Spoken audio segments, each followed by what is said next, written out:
Board परीक्षा 2023 में जाकर के ये मॉडल पेपर छाप दो जाकर के।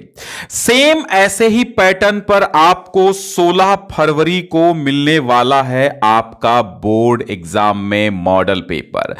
20 आपके बहुविकल्पीय प्रश्न होंगे जिनको आप एमसीक्यू कहते हैं। एमसीक्यू के प्रश्न आपको ओएमआर शीट पर देने होंगे। ओएमआर शीट को कैसे भरना है इसका तरीका ऑलरेडी हम बता चुके हैं।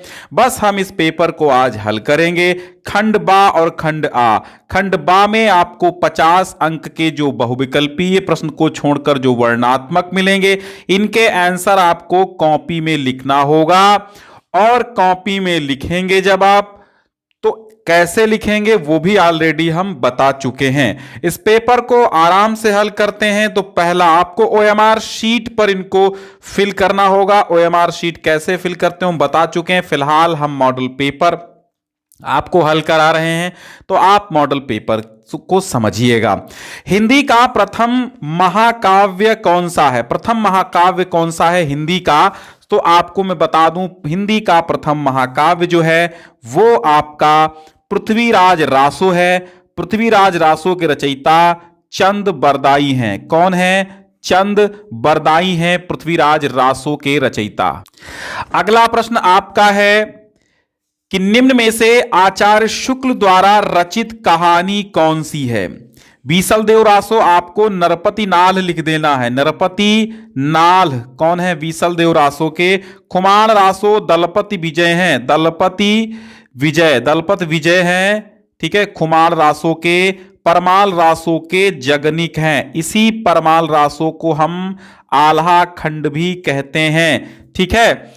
तो आपको क्या करना है भैया, समझो बात यह है कि एक प्रश्न से देखो हमने कितने प्रश्न बना दिए। तो जो भी आपको पढ़ाई करनी है, पेपर हल करने हैं, तो जरूरी नहीं बस पेपर ही वो हल करो। जो पेपर मिल गया आपको, केवल एक ऑप्शन सही कर लिया तो क्या नतीजा है? सारे ऑप्शन। क्योंकि कल को आपके एग्जाम में क्या आ जाए कुछ पता नहीं है, लेकिन बहुत कुछ पता भी है जो हम बता भी चुके हैं। आचार्य शुक्ल की कहानी है 11 वर्ष का समय। ममता आप जानते हैं जयशंकर प्रसाद की कहानी है। कफन जो है वो प्रेमचंद की कहानी है। और इंदुमती किशोरी लाल गोस्वामी की कहानी है, ठीक है। तो ये बात हो गई क्लियर। तीसरा प्रश्न है आपका, निम्न में से सरस्वती किस युग की पत्रिका है? तो सरस्वती पत्रिका छायावादी युग की नहीं, प्रगतिवादी नहीं है और किसी ने, तो द्विवेदी युग आपका बी ऑप्शन राइट आंसर हो जाएगा। बी वाला गोला आपको भर देना होगा। ओके, चलिए चलते हैं अगले पेज पर। अगले पेज पर आते हैं। चौथा प्रश्न है, दीपदान एकांकी के लेखक कौन है? डॉक्टर राम कुमार वर्मा है, ठीक है। साहित्यालोचन किसकी कृति है? साहित्यालोचन जो है बाबू श्याम सुंदर दास की है। लेकिन यहीं पर अगर आपसे साहित्यावलोकन पूछ ले, साहित्यावलोकन आपकी विनय मोहन शर्मा की है। विनय मोहन शर्मा की है साहित्यावलोकन। साहित्यालोचन बाबू श्याम सुंदर दास की है। ब्राह्मण पत्रिका के संपादक कौन है? पंडित प्रताप नारायण मिश्र जो हैं, ये ब्राह्मण पत्रिका से हैं। बद्रीनारायण चौधरी प्रेमगन, तो आपका बी ऑप्शन सही है। अब यहां देखिए, बद्रीनारायण चौधरी प्रेमगन की आनंद कादंबिनी पत्रिका है। कौन सी है? आनंद कादंबिनी, ठीक है। बद्रीनारायण चौधरी की आनंद कादंबिनी है। एक नागरी नीरद नाम से है। नागरी नीरद भी इन्हीं की पत्रिका है। चिंतामणि के लेखक कौन है? चिंतामणि आचार्य रामचंद्र शुक्ल का है, ठीक है। चिंतामणि। फिर निम्नलिखित कथनों में से कोई एक कथन सही है, उसको पहचान कर आपको लिखना है। गबन नाटक के देखो एक नंबर एक तो गबन नाटक नहीं है। गबन क्या है? उपन्यास है, ठीक है। और इसके लेखक कौन है? डॉक्टर राम कुमार वर्मा नहीं है, प्रेमचंद हैं, ठीक है। तो जो है आपका ये ऑप्शन गलत हो गया।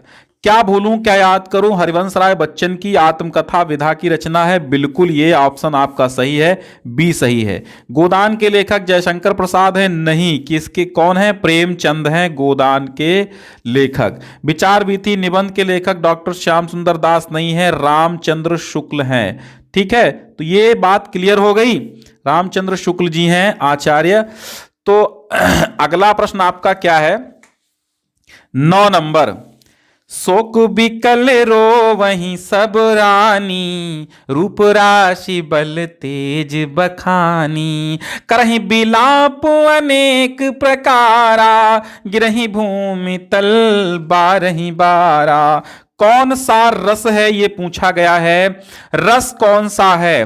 तो रस इसमें आपका जो सही जवाब है, रस आपका हो जाएगा करुण रस। करुण रस जो है इसका स्थायी भाव शोक होता है, शोक। ठीक है, वीर श्रृंगार रस का रति स्थायी भाव है, वीर रस का उत्साह स्थायी भाव है, और शांत रस का निर्वेद नाम का स्थायी भाव इसका है। तो शोक, ये यहां पर ऑप्शन ए आपका सही हो जाता है। अब ये पेपर आपको डाउनलोड करना होगा डिस्क्रिप्शन में पहली लिंक से। जो सुमिरत सिद्धि होए, गणनायक करिवर बदन, करहु अनुग्रह सोए, रूप राशि शुभ गुण सदन। तो अब यहां पर कहा गया है कि दोनों चरणों में कितनी मात्राएं हैं। ये 2 चरण हैं, ठीक है, ये 2 चरण आपके हैं, और इसमें पूछता है कितनी मात्राएं हैं। तो जो में 2 मात्राएं, सुमिरत 4 मात्राएं, सीधी में 1 मात्राएं, हो में 2 मात्राएं, ई में 1। तो 2 3 4 5 6 7 8 3 11 मात्राएं हैं। यहां पर 11 मात्राएं हैं। गणनायक हो गया, करिवर बदन 2 2 4 2 6 2 8 2 10 3 13 मात्राएं हैं। 13 मात्राएं ये हैं, 11 और 13 मात्राएं। तो दोनों चरणों में कितनी मात्राएं हैं? टोटल 11 प्लस 13 बराबर 24 मात्राएं हैं। तो ये हो गई आपकी 24 मात्राएं। चरण कमल बंदो हरिराय में किस अलंकार की अभिव्यक्ति हुई है? यहां पर अलंकार आपसे पूछा जा रहा है। ठीक है, चरण कमल यहां पर समझिए, तो यहां पर जब अर्थ निकालेंगे तो कमल रूपी चरण यहां निकलेगा। ठीक है, तो यहां पर जो है आपका जो अलंकार है वो रूपक अलंकार आपका हो जाएगा। उपमा का पीपर पात सरिस मन डोला, पीपर पात सरिस मन डोला, ये उपमा का उदाहरण है। पीपर का पात जो है ये उपमान है, मन इसमें उपमेय है, और डोला साधारण धर्म है। क्या है? साधारण धर्म है। और सरिस जो है वाचक शब्द है। क्या है? वाचक शब्द है। तो 1 2 3 4, ये 4 जो है उपमा के ये अंग होते हैं। ठीक है, पूछता है कि उपमा में कितने अंग होते हैं। त्रिफला का समास विग्रह 3 फलों का समूह यहां पर हो जाएगा। कपड़ा का तत्सम आपका होता है करपट। ठीक है, कपड़ा का करपट होता है। अग्नि का पर्यायवाची पावक है, अनल है, आग है, उपयुक्त सभी है, हुत है, हुतासन है। ठीक है, हुतासन है, आहुति भी कह सकते हैं, आहुति भी कहा जाता है इसको, आहुत। ठीक है, तो और वायु सखा भी कहते हैं, वायु सखा भी कहते हैं इसको, आग को अनल भी कहते हैं। ठीक है, पावक, अग्नि, आग तमाम नाम है इसके। फिर है पेड़, तरु, द्रुम आदि क्या कहलाते हैं? तो ये सब पर्यायवाची हैं वृक्ष के। ठीक है, वृक्ष के पर्यायवाची हैं पेड़, तरु, द्रुम आदि। फिर है मध्वरी में कौन सी संधि है? मध्वरी में देखो मधु धनु अरिहि, ये होता है मध्वरी ही। मधु में अगर हम मध ऐसे लिखेंगे और तो छोटा ऊ की मात्रा इधर निकल आएगी, और छोटा आ इधर कर लो तो यहां रिह बची। अब इसको हम देखते हैं कैसे, ऊ और आ मिलाकर के वा बनता है हमेशा, और प्लस रिह यहां पर हो गई, और फिर मध्व, मध्व यहां आ गया, तो अब जोड़ेंगे तो क्या सिद्ध हो जाता है, मध्वरी ही। ठीक है, तो ये बनता कैसे वो मैंने आपको बताया, तो मध्वरी हो जाएगा आपका यड़ संधि। यड़ संधि का सूत्र होता है इको यड़ची। ठीक है, इको यड़ची यड़ संधि का सूत्र है, ध्यान रखिए। फिर देखते हैं, अगले पेज पे चलते हैं। तथैव में संधि विग्रह होगा, तथा धन एव, तथा धन एव। अब जैसे तथा है, यहां पर तथा लिखा है, फिर एव लिखा है। अब तथा में तथ इधर निकाल लो, तो यहां पर बड़ा आ मिलता है और यहां पर ए मिलता है, और इधर वा निकाल लो। ठीक है, तो आ ए मिलकर के ऐ बनाता है, तो इसमें आधा था जोड़ेंगे तो तथैव, तथैव हो जाएगा। ठीक है, फलेषु किस विभक्ति व वचन का रूप है, तो सप्तमी विभक्ति का एक वचन नहीं होता है, सप्तमी विभक्ति का बहुवचन होता है। क्या, फलेषु। ठीक है, सप्तमी का बहुवचन होता है फलेषु, ये आपका राइट आंसर हो जाएगा, सप्तमी विभक्ति बहुवचन फलेषु। पठतु किस लकार का रूप है, अधिकतर प्रश्न यहां से फंसने की संभावना है, बहुत कायदे समझिए, शेयर कर दीजिएगा। पठतु किस लकार का रूप है। ठीक है, पठतु पठताम पठंतु, तो लोट लकार का है, और लोट लकार हमेशा क्या होता है, ये आज्ञावाचक होता है, लोट लकार नहीं। और द्रक्षति किस लकार पुरुष व वचन का रूप है, द्रक्षति, पठति पठता पठंती, तो लृट लकार प्रथम पुरुष एक वचन, दृक्षति हो जाता है।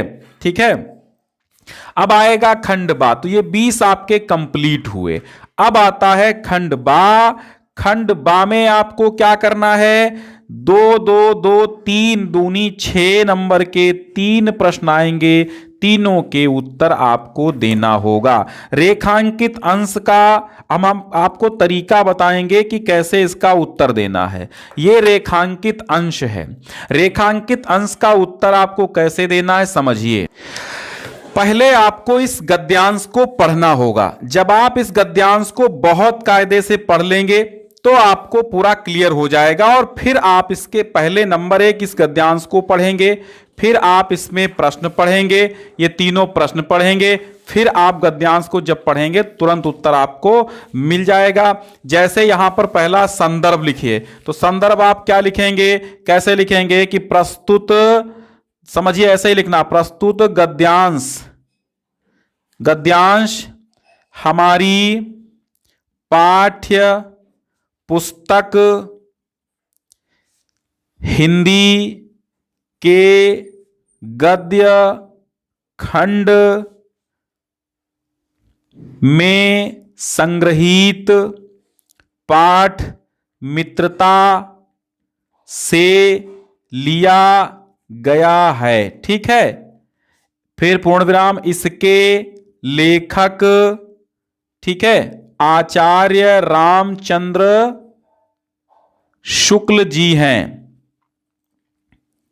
अब आपको क्या करना होगा, ये जो आप आचार्य रामचंद्र शुक्ल लिखे हैं और ये जो मित्रता लिखे हैं, ठीक है, तो अब जो आप मित्रता लिखे हैं आचार्य रामचंद्र शुक्ल, इसको आप क्या करेंगे, दूसरे कलर के पेन से, अर्थात काले पेन से आपको क्या करना है, काले पेन से आपको इसको लिख देना होगा ताकि हाईलाइट हो और इसी देख करके एग्जामिनर नंबर दे दें। फिर गद्यांश के रेखांकित अंश की व्याख्या करनी होगी। अब आप देखिए गद्यांश में रेखांकित अंश है कौन सा,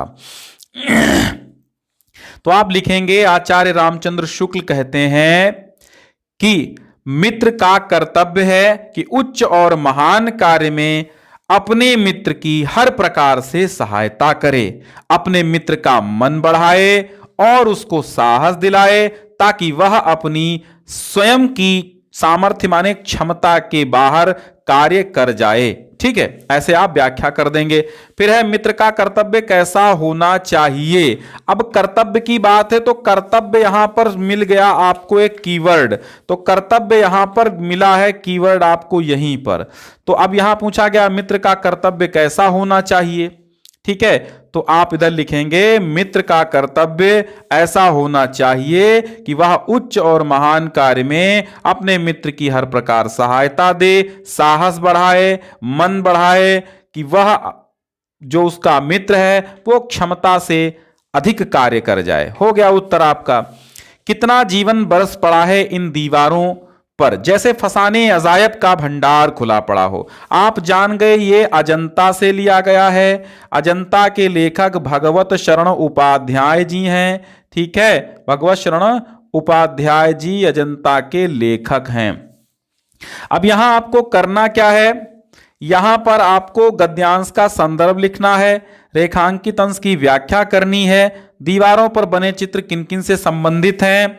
तो यहां पर दीवारों पर बने चित्र बंदरों, हाथियों और हिरणों की कहानियों से संबंधित हैं तथा राजा, कंगले, भिखारी, बिलासी, भिक्षु, नर और नारी इत्यादि तमाम लोगों से संबंधित चित्र बने हुए हैं। हो जाएगा।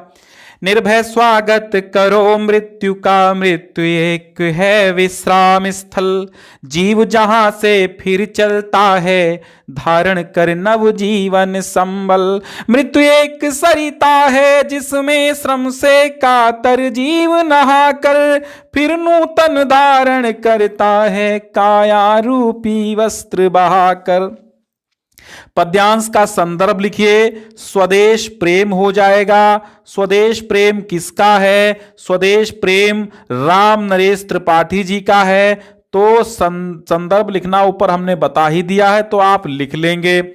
कभी मृत्यु का स्वागत किस प्रकार से करने के लिए कह रहा है? तो निडर होकर के, निर्भय ना, तो निडर होकर के। कवि ने मृत्यु की तुलना किससे की है? कवि ने मृत्यु की तुलना एक सरिता से की है और कवि ने मृत्यु की तुलना एक विश्राम स्थल से की है, नदी और विश्राम स्थल से की है। सुनी सुंदर बैन सुधारस साने सयानी है जानकी जानी भली। वन पथ पर से लिया गया है, वन पथ पर। और इसके लेखक कौन है? रचयिता है तुलसीदास, तुलसीदास है। और ये इनकी कृति कवितावली से ली गई पंक्तियां हैं, मूल ग्रंथ इसका कवितावली है। तो अब आप समझिए कि सुंदर बैन सुधा रस साने, तो अमृत से सने हुए सुंदर वचनों को सुनकर के जानकी सीता समझ गईं, क्योंकि वो भली प्रकार से जानकार हैं, ज्ञानी हैं, वो समझ गईं। तिरछे अपने नेत्रों को तिरछे करके कुछ इशारा देकर के मुस्कुरा करके आगे बढ़ी। तुलसीदास की कहते हैं कि उस अवसर पर सोहे सबय, सभी सुशोभित हो, इस प्रकार सुशोभित हो रहे हैं कि अवलोकत लोचन लाहु अली। ठीक है, सभी सखियों के नेत्र, मतलब नेत्र रूपी भंवरे सभी सखियों के लाभ को प्राप्त कर रहे हैं। उनके सभी के नेत्र जो हैं, अली मीन्स होता है सखी, अली मीन्स होता है भंवरा। तो सभी सखियों के नेत्र जो हैं उनको उस समय देख रहे हैं।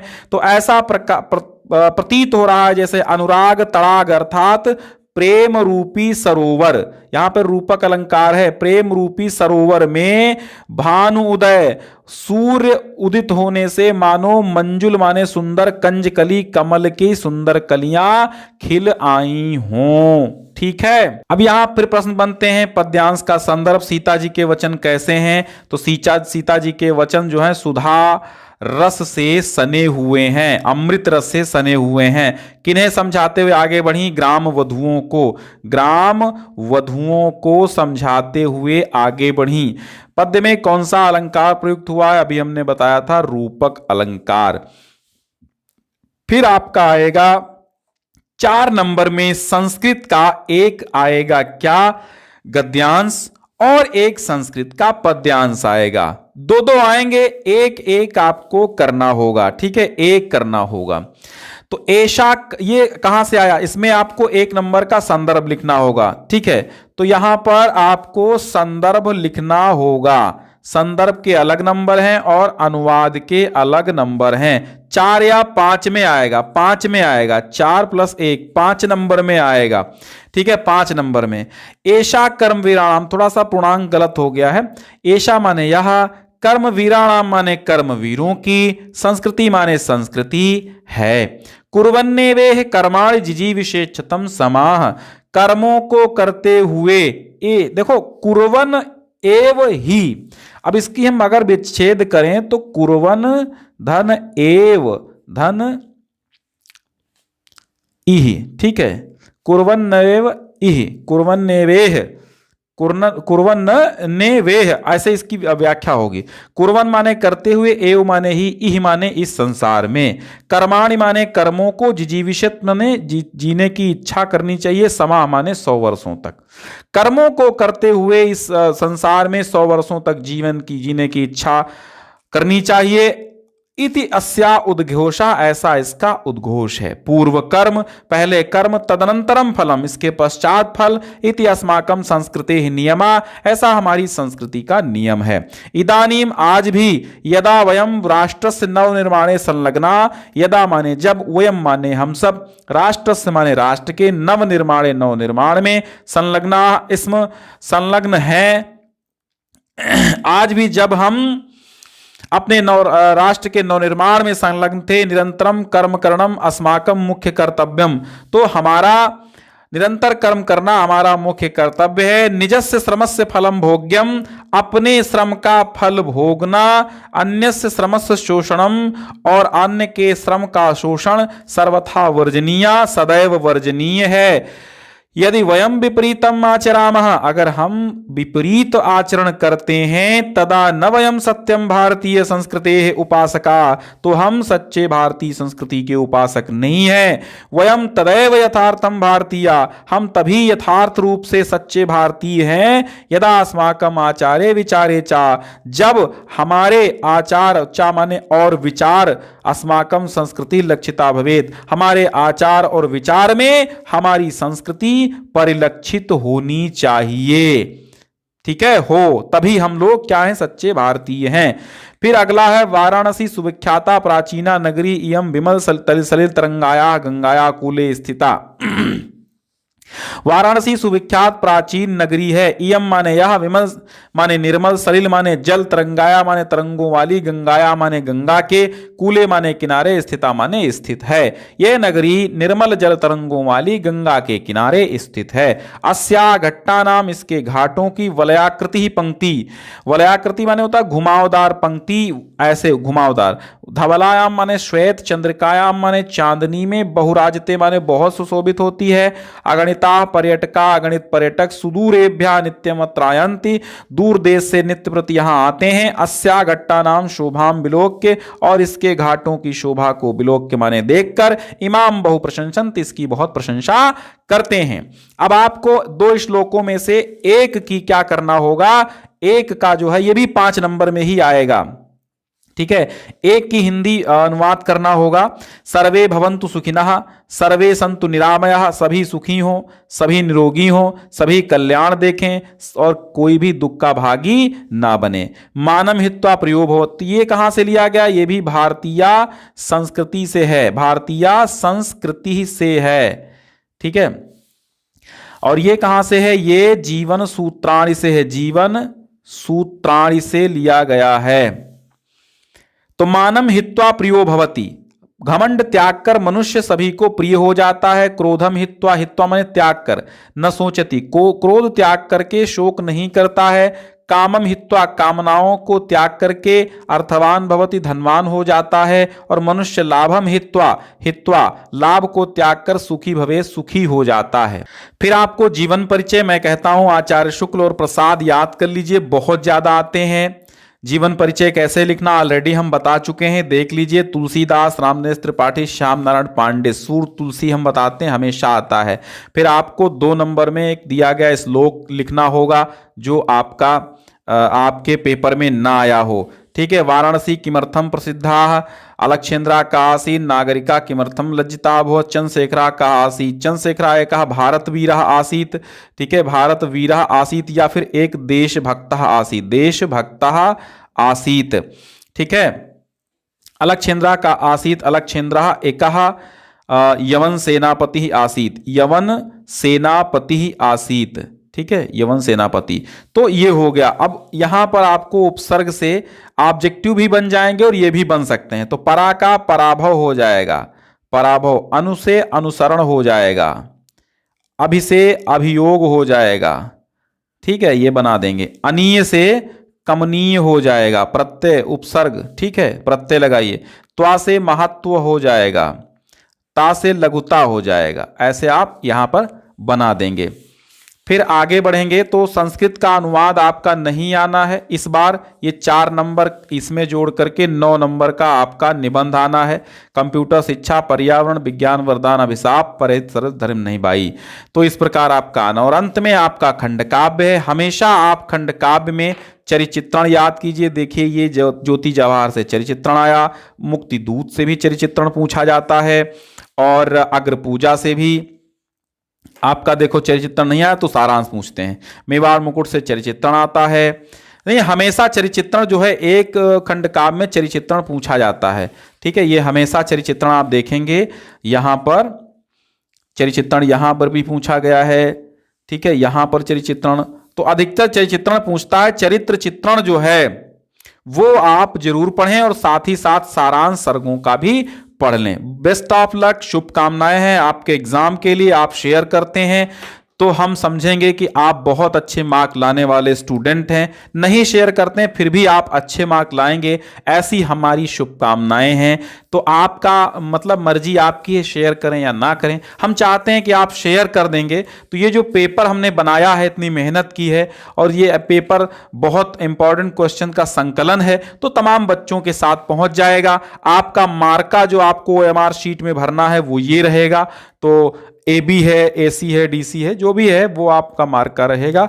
चलिए, बहुत बहुत धन्यवाद।